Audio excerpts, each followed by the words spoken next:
कभी ऐसा महसूस हुआ है कि काश किसी से भी बिना झिझक के खुलकर बात कर पाते, या ये चाहा हो कि जब हम बोलें तो लोग बस सुने ही नहीं बल्कि सच में हमारी बातों से जुड़ें। ये जो संवाद है ना, ये असल में एक ऐसी कला है जो हमारी पूरी जिंदगी बदल सकती है, हमें ज्यादा कामयाब बना सकती है। और अगर इन सवालों का जवाब हाँ में है तो घबराने की कोई बात नहीं है। यकीन मानिए, ऐसा महसूस करने वाले अकेले नहीं हैं। ये बहुत ही आम, मतलब एकदम नॉर्मल प्रॉब्लम्स हैं, और अच्छी बात यह है कि इन्हें पूरी तरह से दूर किया जा सकता है।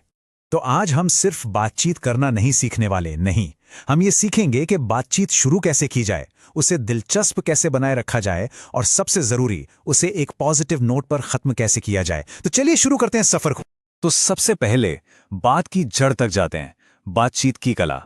देखिए, कोई भी अच्छी यादगार बातचीत सिर्फ अच्छे शब्दों का खेल नहीं है। इसकी एक मजबूत नींव होती है जो 3 बहुत जरूरी स्किल्स पर टिकी होती है। ये वो पिलर्स हैं जो हर बातचीत को दमदार बनाते हैं। अक्सर लोगों को एक गलतफहमी होती है कि जो अच्छा बोलता है वही अच्छा कम्युनिकेटर है, पर सच तो ये है कि इसकी शुरुआत बोलने से नहीं, सुनने से होती है।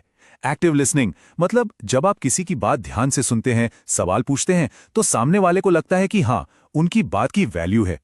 ठीक वैसे ही हमारी बॉडी लैंग्वेज तो शब्दों से भी पहले बोल देती है कि हम बातचीत में इंटरेस्टेड हैं या नहीं। और हाँ, वो जो छोटी छोटी बातें होती है ना, वही असल में बड़ी और गहरी बातचीत का रास्ता खोलती हैं। ये बात बहुत बहुत जरूरी है। अगर कोई चाहता है कि लोग उसकी बातों में दिलचस्पी लें, तो पहले उसे दूसरों की बातें ध्यान से सुननी पड़ेंगी। सवाल पूछने चाहिए। इससे सामने वाले को महसूस होता है कि आप सच में उनकी बात में रुचि ले रहे हैं, न कि बस अपनी बोलने की बारी का इंतजार कर रहे हैं। चलिए अब एक लेवल ऊपर चलते हैं, लोगों को पढ़ना सीखते हैं। देखिए, लोग जो बोलते हैं ना, वो तो कहानी का सिर्फ आधा हिस्सा है। असली कहानी तो उनकी बॉडी लैंग्वेज बताती है, वो अनकही भाषा। और इन इशारों को समझना, सच कहूं तो एक सुपर पावर जैसा है। इससे हमें पता चलता है कि सामने वाला असल में क्या महसूस कर रहा है। तो उनकी बॉडी लैंग्वेज क्या कह रही है? यहां कुछ बड़े दिलचस्प इशारे हैं। जैसे अगर कोई बात करते हुए आपकी तरफ झुकता है, तो यह एक साफ इशारा है कि वो आपकी बातों से जुड़ रहा है। लेकिन अगर कोई हाथ बांध ले या पीछे की तरफ हट जाए, तो हो सकता है कि वो थोड़ा असहज हो या आपकी बात से सहमत ना हो। इन छोटे छोटे संकेतों पर ध्यान देने से पूरी बातचीत का रुख बदल सकता है।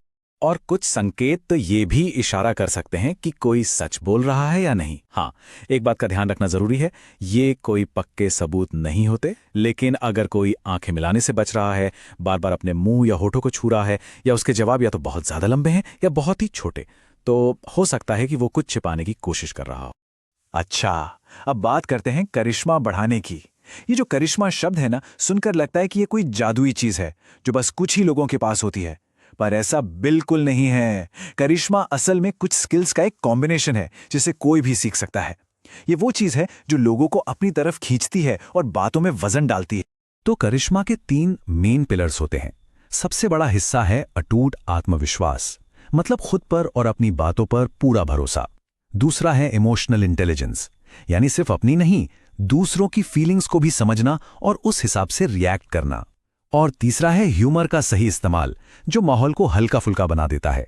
और फिर से कह रहा हूं, ये चीजें पैदाइशी नहीं होती, इन्हें मेहनत करके डेवलप किया जा सकता है। तो अपना करिश्मा कैसे बनाएं? देखिए, कॉन्फिडेंस के लिए साफ और शांत आवाज में बोलें, सीधे तन कर खड़े रहें। इमोशनल इंटेलिजेंस के लिए दूसरों के लिए सहानुभूति दिखाएं, उनके मूड को समझने की कोशिश करें। और ह्यूमर का इस्तेमाल लोगों से जुड़ने के लिए करें। हल्का फुल्का मजाक जो सबको अच्छा लगे, किसी को नीचा दिखाने के लिए नहीं। अब आते हैं एक बहुत बड़ी रुकावट पर, घबराहट, सोशल एंजाइटी। वो फीलिंग जब हाथ कांपने लगते हैं, दिल जोर जोर से धड़कता है और अच्छे अच्छे बोलने वालों की भी बोलती बंद हो जाती है। लेकिन अच्छी खबर यह है कि इस पर काबू पाया जा सकता है। इसके लिए कुछ बहुत ही असरदार टेक्निक्स हैं। होता क्या है कि जब हम घबराते हैं तो हमारी सांसें तेज और छोटी हो जाती हैं। इससे हमारे दिमाग को सिग्नल जाता है कि और ज्यादा स्ट्रेस लो। इसे तोड़ने का सबसे आसान और सबसे पावरफुल तरीका है अपनी सांसों को कंट्रोल करना। और यहीं पे काम आती है ये 4-7-8 टेक्निक। ये टेक्निक बहुत ही आसान है।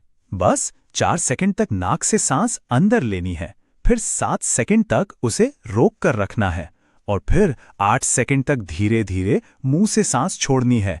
किसी भी जरूरी बातचीत से पहले या उसके दौरान इसे बस 3-4 बार दोहराने से ही नर्वस सिस्टम एकदम शांत हो जाता है और कॉन्फिडेंस वापस आ जाता है। पर कभी सोचा है कि ये घबराहट होती क्यों है? इसकी जड़ में अक्सर बस एक ही सवाल होता है, दूसरे क्या सोचेंगे। हमारा पूरा फोकस इसी पर चला जाता है कि हम कैसे दिख रहे हैं, हमारी आवाज कैसी लग रही है, लोग हमें जज तो नहीं कर रहे। और सच तो ये है कि यही सोच हमें सबसे ज्यादा नर्वस करती है। तो इसका हल क्या है? बहुत सिंपल है, बस एक छोटा सा मेंटल स्विच। अपना फोकस खुद से हटाकर सामने वाले इंसान पर ले जाना है। उनकी कहानी में, उनकी बातों में, उनकी फीलिंग्स में सच्ची दिलचस्पी दिखानी है। जब कोई सच में सुनने लगता है तो ये भूल ही जाता है कि उसे घबराहट भी हो रही थी। तो अब तक हमने जितनी भी स्किल्स की बात की, ध्यान से सुनना, बॉडी लैंग्वेज समझना, घबराहट पर काबू पाना, इन सब का असली मकसद पता है क्या है? अपने रिश्तों को ज्यादा गहरा और मजबूत बनाना। चाहे वो दोस्ती हो, परिवार के साथ रिश्ते हों या फिर काम की जगह पर। अच्छा कम्युनिकेशन ही एक हेल्दी रिश्ते की जान होता है। तो किसी भी रिश्ते में अच्छे कम्युनिकेशन के लिए ये 3 बातें बहुत जरूरी हैं। पहली है क्लैरिटी। अपनी भावनाओं को ईमानदारी से बताएं। तुमने ये गलत किया कहने की जगह जब ऐसा होता है तो मुझे ऐसा महसूस होता है कहें। इससे सामने वाला डिफेंसिव नहीं होता। दूसरा, सहानुभूति, मतलब दूसरे के नजरिए को बिना जज किए समझने की कोशिश करें। और तीसरा, फीडबैक, सुधार के लिए फीडबैक देना और लेना दोनों ही बहुत जरूरी हैं। तो अब इन सारी बातों को एक्शन में लाने का टाइम है। जरा सोचिए वो कौन सी एक छोटी सी चीज होगी जिसे आज से ही अपनी बातचीत में शामिल किया जा सकता है। शायद दूसरों से थोड़े और सवाल पूछना, या घबराहट होने पर वो 478 वाली ब्रीदिंग टेक्निक को आजमाना। याद रखिए, छोटे छोटे बदलाव ही आगे चलकर बड़ा फर्क लाते हैं।